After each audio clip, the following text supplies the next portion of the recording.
All right, let's get started. Thanks everybody for taking some time here on a Thursday afternoon to join us for a webinar topic we think is of a great importance, and hopefully you'll agree, if not now, at least by the end of our 30 minutes together. My name is Brand Newland. I'm the CEO and co-founder of Goldfinch Health. I'll moderate the panel today. We wanted to bring together some perspectives, both from the patient side of orthopedic surgery and surgery generally, and the use of opioids around surgery, as well as the physician perspective. So we'll, throughout the course of our time together, hopefully connect some dots on status quo experience versus what's possible today and why that matters, not only to patients, but obviously to those who are paying a lot of the bill of the healthcare that's delivered in America, the employers and insurers. One note before we dive in here to beginning with the patient perspective. If you have questions or comments throughout, please use the chat function. We'll get to those questions, and we'll certainly, if we don't get to them at the segment that we're on, we'll certainly hit them at the end. We'll also be recording this session, so we'll have a recording that's available for everybody when we wrap up. With that, I want to introduce and welcome to our discussion two patients, both with some perspectives in recent surgeries. It's a husband and wife, Dave and Mary Ellen. Welcome to you. Dave and Mary Ellen are a married couple who live just outside of Omaha, Nebraska, close to my hometown. And they were interested in and willing to share their perspectives and experiences recently with surgery. So, Mary Ellen, if you're okay, I'd like to start with you, if you don't mind. And I know you've had a few surgeries recently, and it starts with a shoulder surgery, correct? A rotator cuff. Could you talk a little bit about that experience and the lead up to and recovery from and opioid experience around that? Sure. Well, like you said, I first had a rotator cuff, and I was given opioids to take home, and actually quite a large number, I think 70 to take home with me. And after the first day or first day and a half, my husband called our daughter and said, something is not right. She can't even hold her head up. Couldn't stay awake, wasn't making any sense. They called the pharmacist, who said, you know, take her off this or that, because I was given way too much. So then I just powered through and really didn't have anything after probably the third or fourth day, because I just didn't want to feel like that. Then the second one I had was a bunionectomy, which I had heard from the start was terribly painful surgery. And it really turned out to be a fiasco, because, I mean, the bunionectomy worked, but I was once again given opioids, even though my husband had said, please do not give her a bunch of opioids again, because she had struggled staying awake, etc. Well, this time they gave me a combination of opioids. And after, I think it was the first night, wasn't it? Or second night? Second night, I started telling him I felt like I couldn't breathe very well, and that I was just going to go lay down and go to bed. Fortunately, our daughter called around 10 o'clock that night to check on me, or they said I probably would not have awakened, because I went into respiratory depression. And as my husband gets me out to the car and we go speeding to the closest hospital, my respiratory rate when we got to the hospital, I think it was around 70. Wow. So then I ended up overnight in the hospital and transferred by ambulance, and $22,000 later of tests and stuff to make sure that it was indeed just caused by the medication. It was a scary event, to say the least. Mary Ellen, in either of those two surgeries, the shoulder surgery or the bunionectomy, did you have any pain medication prior to surgery, or was the whole approach after surgery? Everything was after surgery. And my final surgery, which I had just 7 weeks ago, was a anterior dissection and cervical fusion. And with that one, I followed the protocol that Goldfinch gave me, and I was anxious to try it because you'll hear in my husband's experience, he had followed the Goldfinch protocol previously and had tremendous success. So we decided to give it a try on my neck surgery. And I had one opioid, and after that, I had nothing but Tylenol. And I prepared for surgery using the protocol and went in hydrated, etc. And I had my first follow-up meeting with the with the therapist and physical therapy, and they said they were amazed at the range of motion I had, and said that she started to say it's one of the best, and then she corrected and said, "You are the best I have ever seen with range of motion." Then when I went in to talk with the doctor, he said that I was more like a 6 to 9 month patient. Wow. With how well I was doing. So Mariella, just one last question before we move over to Dave's experience.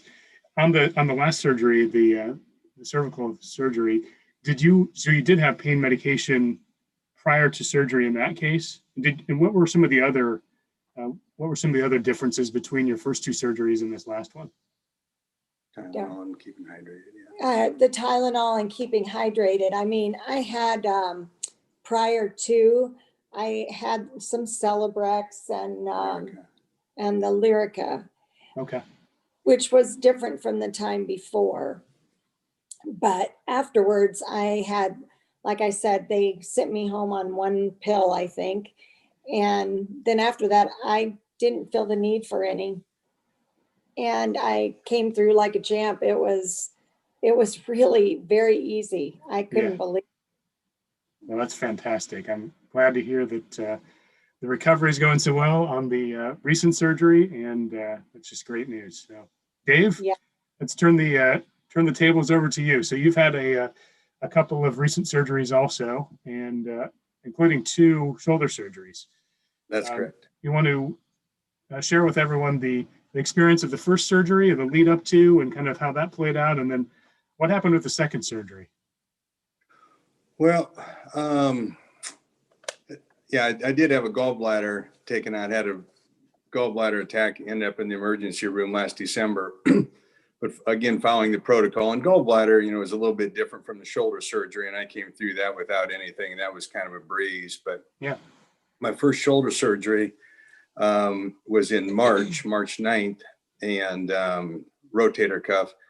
It's kind of interesting. Even the pre-op nurse told me what I should be getting off of and not taking. And I had been in communication from the gallbladder time with Goldfinch, and they just encouraged me to give a little bit of pushback on what they recommended I take for a few days prior to. So I said, this is what I'd like to take, and if you need to talk to the doctor, you go ahead, but I had this for my gallbladder, and this is the protocol I plan on taking. And they were a little bit hesitant, but they checked with the surgeon, called me back a short time later and said he's fine with it. So it was really that easy to just give gentle pushback, and they were all about it. So after my surgery, again, I told them I did not want any opioids because of the experience my wife had, which was very frightening. And but they sent me home with some 30, I believe, and I took none. I did the 3 or 4 day workup that Goldfinch had suggested I do, and the hydration, and then followed that protocol a couple days post-op, but it was nothing but extra strength Tylenol, and truly got along great. I mean, I had, my pain scores were, I may have told them one time, but that was nothing. Discomfort, yes. Pain, no. So then I had to have my left one done. I knew this going in the end of June.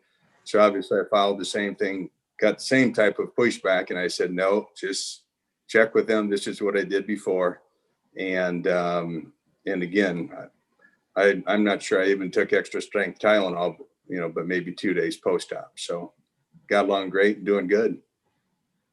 Yeah, one of the interesting things that Dave, I think, played out with your two scenarios was there was a change to the pre-surgery instructions, as I understand it, between your first shoulder surgery and the second. Can you talk a bit about that?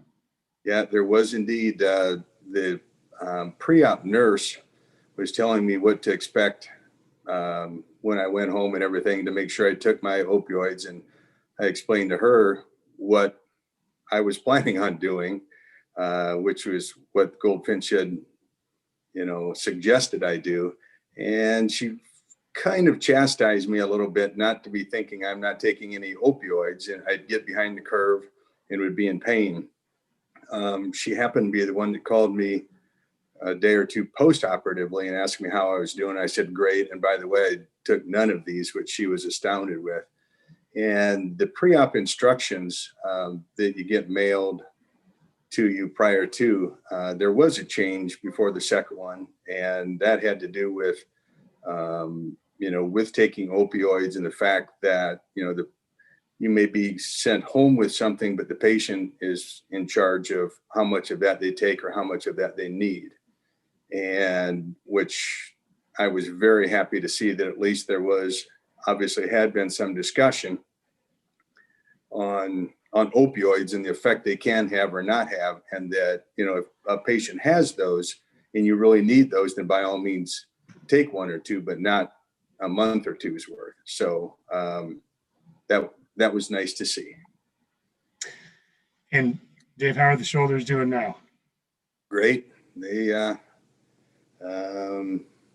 chipping and putting and getting along good, and I can sleep on both shoulders. I couldn't be happier. No problems at all. How long would you say it took you to be back in a position where you were back to your normal life after your shoulder surgeries? Well, I mean, it truly wasn't long at all. I know on this second one, I had it propped up a little bit, but as far as comfort, I was actually able to sleep in my own bed like 2 days post-op.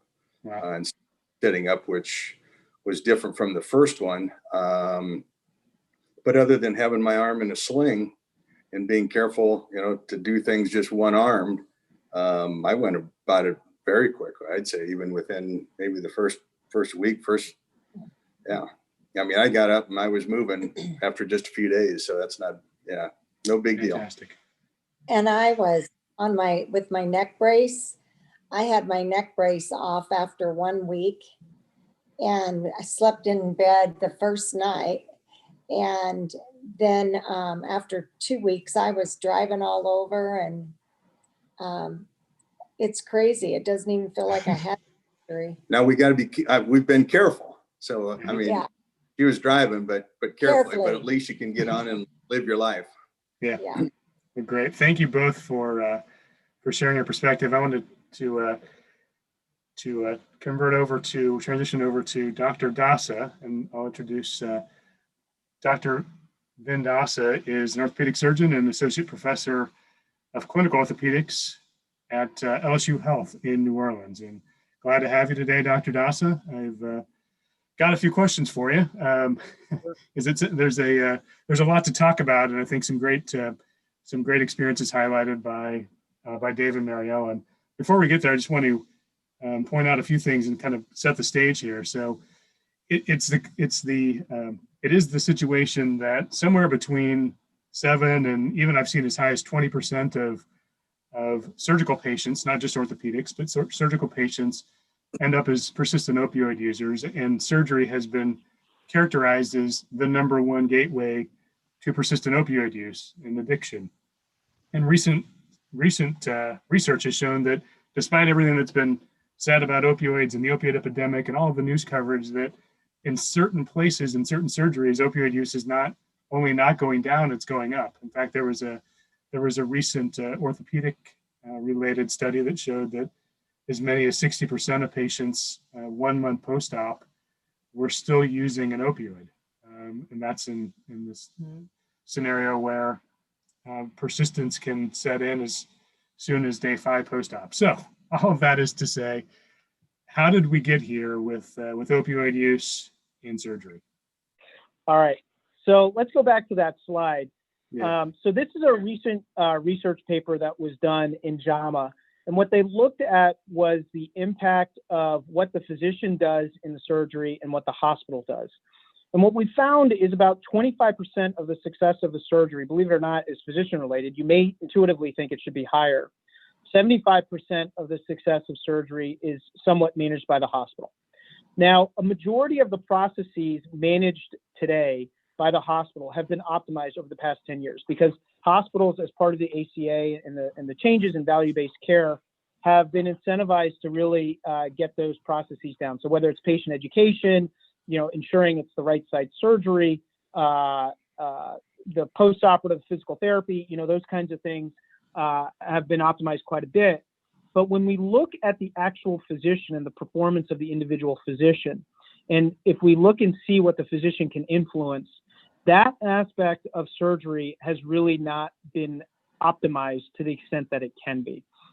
And so what does a surgeon touch?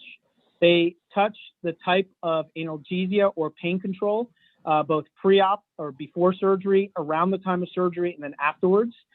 We influence the type of anesthesia that's given. I'm going to give you a story in a minute around that. The location and types of our incisions, surgical technologies that we adopt or not adopt, robots being kind of the hot ones right now. During surgery, obviously, there's various techniques that we can do to tackle the same issue. And some surgeons will do a surgery this way, and some surgeons will do a surgery that way, which is why we see a tremendous amount of variation in some of these outcomes. And then post-operatively, how aggressively do we start the physical therapy? When do we start physical therapy? How often do we do therapy? Do we even care?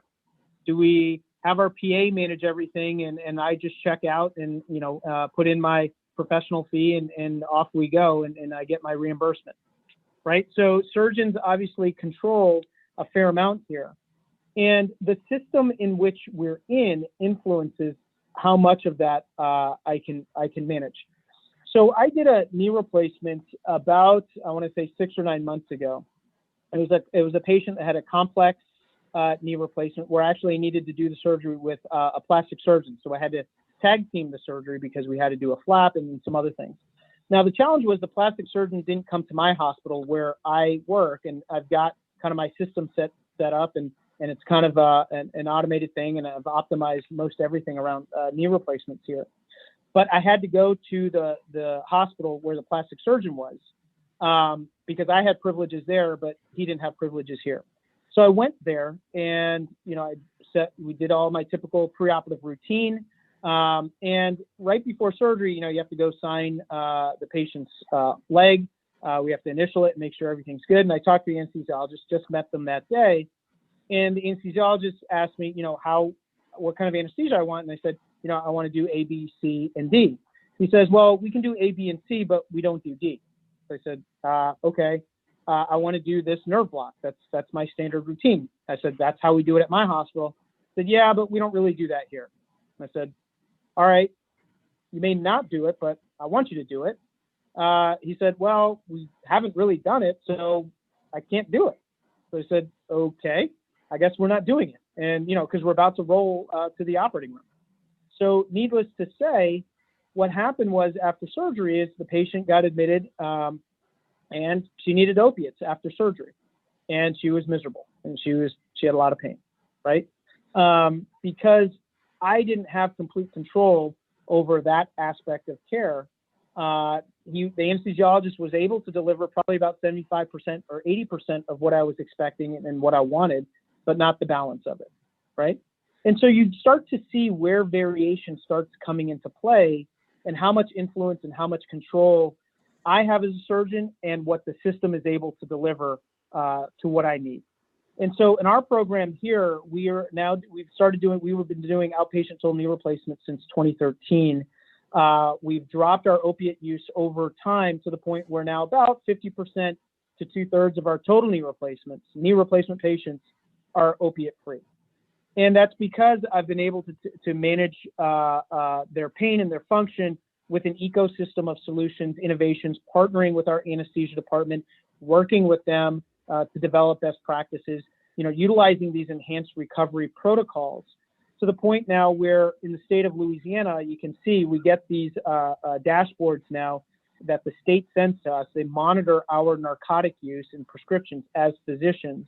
You can see I'm in the blue column here. My peers, my peer group, other orthopedic surgeons doing total joint replacements are the purple line. And so you can see where we fall in terms of the blue columns relative to my peer group. So we are prescribing less than 50%. And now, again, this stopped reporting in June 30th. But since then, we've actually gone opiate free for our total joint replacements. And the point here is what I'm doing and what a lot of surgeons are doing that are utilizing these enhanced programs. It's not magic. It's not, this kind of pixie dust that we're sprinkling on our patients. It's basically a systematic way of engaging all the stakeholders to drive these outcomes. And so it's finding those physicians, it's finding those places that have these pathways in place so we can drive patients to get these optimized outcomes like you've heard before. And so the aspects of these enhanced programs is kind of what intuitively you would think, right? So patient education, patient engagement is extremely important. It's utilizing and understanding kind of the novel approaches to enhancing pain management, both before surgery. So for example, in our case, we're using some new technology called iovera. So a week before surgery, we actually freeze the nerves around the knee. And we published a paper in 2016 showing when we did that, we dropped narcotic use by almost 50% by addressing the patient's pain well upstream, well before surgery. Around surgery, it's using multimodal analgesia. So you heard about Celebrex and Lyrica. It's utilizing medications to drop the amount of blood loss that we have. So there's something called tranexamic acid that we use during total joint replacement patients. There are surgeons, and there's now dozens of papers showing how useful it is to reduce the amount of blood loss during surgery, but there are still surgeons that aren't using it despite, what the research shows. It's partnering with anesthesia to use what we call neuroaxial analgesia, so spinal anesthesia instead of general surgery. Believe it or not, you may or may not realize, but doing general anesthesia for a total knee replacement is unusual, but there are still a lot of places that do it, where most of us are doing spinals and nerve blocks, and there's some places that still aren't doing nerve blocks, right? So you would think, why aren't physicians doing what should be normal? The problem is, and I'm going to be a little crude and a little crass here, what's in it for me, right? And so as a surgeon, if that volume is coming to me, then why do I need to change? I'm busy, I'm doing all these cases. So, whether or not the patient goes home, goes back to work at 30 days, 60 days, 90 days as a surgeon, honestly, what do I care, right? Because it doesn't impact me. And so it's not that we're formally, we're thinking, let me keep the patient out of work for as long as I can. It's not top of mind because it's not a priority. And, so utilizing and going after these enhanced recovery protocols, the surgeons that are doing it are really because we want to do it, but we're not incentivized to do it. Because if you're reaching the minimum threshold of acceptance and quality, you're getting the referrals. It's not a big deal. So if I'm employed, I'm an employed surgeon at a large health system, I'm getting fed the patients because all the primary care physicians are employed by the health system. So whether I'm prescribing 50 narcotics or 10 narcotics or 100 narcotics doesn't really matter because they're feeding me because the hospital needs me to be busy. I'm the surgeon and I'm bringing home the bacon, right? And so there's really no quality control in the sense that going from good to great to excellent. We're good at weeding out bad to good, but good to excellent to elite, it's all one. It's all one big bag of physicians. And so a good physician may get you back to work at 3 months, whereas a great physician may be 60 days, and an elite surgeon, it may be 30 days or 2 weeks, right? And so you can start to see how the system is set up. It's not incentivized and it's not driven to get those really, really high-end outcomes. It's really built to prevent the catastrophes, okay? And so, again, there's no distinction in the system whether I'm prescribing 50 narcotics or 100 narcotics, it's all the same. And so when you look here at this slide, kind of how physicians react to this, what we need is really the market to start dictating and forcing the issue. Because up until now, the market has not demanded or expected that level of outcomes. And so to get to outpatient opiate-free knee replacement, where patients are back to work in 3 weeks or 4 weeks instead of 3 months or 4 months, the market has to demand that, okay? So you're not gonna expect surgeons or hospitals to do this out of the goodness of their heart. We'll get around to it. Give me another 10 years and yeah, we'll get to that. But if you want that today, you have to demand it. The market has to put in place those incentives to really drive us to get there. And I think that's where Goldfinch really has found the opportunity here, where how do we go from good to great to excellent and then even higher to elite, so we can get the patients to those facilities, to those physicians, to those places that have the workflows and processes, so we can get these patients back to where they need to be, to drive costs down, to drive the quality that we want, to get the outcomes that everybody hopes and expects. And so again, on the left here, you can see the 5 percenters, you know, and again, typical bell shape, right? You've got folks on the front end, you've got folks on the back end that you really don't want to see. You've got folks on the front end that everybody's hoping you can see, but again, it's luck of the draw because we have no good way of identifying the top performers. And then the bulk of the people are in the middle 80% that are kind of just, you know, coming to work, doing their thing. They'll get around to improving care. You know, I'll start thinking about doing a new block, or I'll start thinking about doing a new surgical technique, but that's a lot of effort, right?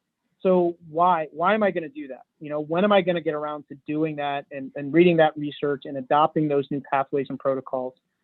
And the ones that do it, they'll do it because either they drift there or there's an incentive. And so what we're seeing a lot is with some of the evolving payment models that are out there, we're slowly starting to put carrots out there and some sticks out there to start driving physicians to go there. But it's really not well defined. And so I think what Goldfinch is doing is really getting their hands around this opportunity, and then being able to get, and number one, get you to those physicians, and then identify who those high performers are, so we can get the outcomes that everybody wants. Dr. Dasa, well said. Thank you for your comments, and I'll just wrap things up here. Thanks everybody if you've stayed with us for a few extra minutes. I think we got interrupted there a bit, but we certainly got to the meat of the matter here. So the bottom line is there's a formula that exists for better surgery and recovery today. That formula is enhanced recoveries. You heard about it from Dr. Dasa. You heard about it from Mary Ellen and Dave. The experience that they had is dramatically different from status quo. It's meaningful. It's meaningful not only to patients, it's meaningful financially to employers and insurers in terms of healthcare costs and labor costs and recovery time. The problem is this better experience, it's just very difficult to find on your own. There was a survey in 2019 that showed only 5% of surgeons had adopted enhanced recovery after surgery care pathways or plan to do so in the next year. And that's really the inspiration behind what we're doing with Goldfinch, put the pieces together in a meaningful way to make the kind of experience that Mary Ellen and Dave are talking about, the type of work that Dr. Dasa is performing on a daily basis for his patients, to make that the standard of care, to ensure that your folks never experience a suboptimal surgery. So if you're interested in more information about that, please reach out to us, visit us online, goldfinchhealth.com. And thanks again for joining. Apologize for the slight technical delay, but appreciate you joining and look forward to talking to you soon. Thank you.